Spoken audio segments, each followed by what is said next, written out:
azken batean gero bizitza osoan zehar ikasteak ematen dozkun bestelako helburuen edo konpetentzien artean dator disiplina, dator antolakuntza, planifikatzeko gai izatea, lan autonomoa eta talde lana etxeko gai izatea, eta batez be buru edo adimen irekia izatea. Bestetik malguak izatea bai arazoak konpontzerako orduan eta zenbait aldaketa edo zenbait arazo berri inoiz eman ez dianak gizarte aldaketa horrek diala eta horiek ulertzeko eta horiei irtenbidea emateko gai izatea. Batez be berritzeko gai izatea. Ni ez dakit eukingo du porzentai batean harreman zuzena, egiten duzun, lortzen duzun gaitasun hori eta gero zure bizitza laboralean hobe txertatzeko aukera,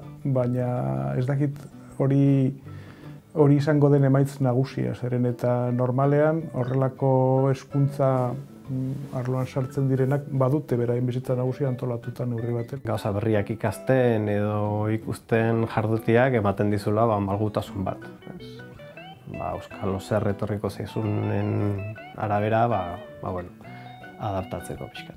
Unibertsitate ikasketa hauetaz gain, eta noski masterrak eta doktoretzetaz gain, ematen ditugu guk gure ikastetxean eta beste batzuen artean, Gipuzkoako Foru Aldundia, Kutxa, Bergarako Udala eta Madrileko egoitza, UNEDeko egoitza nagusiaren bidez, lortzen ditugu ere bestelako ikastaroak ematea.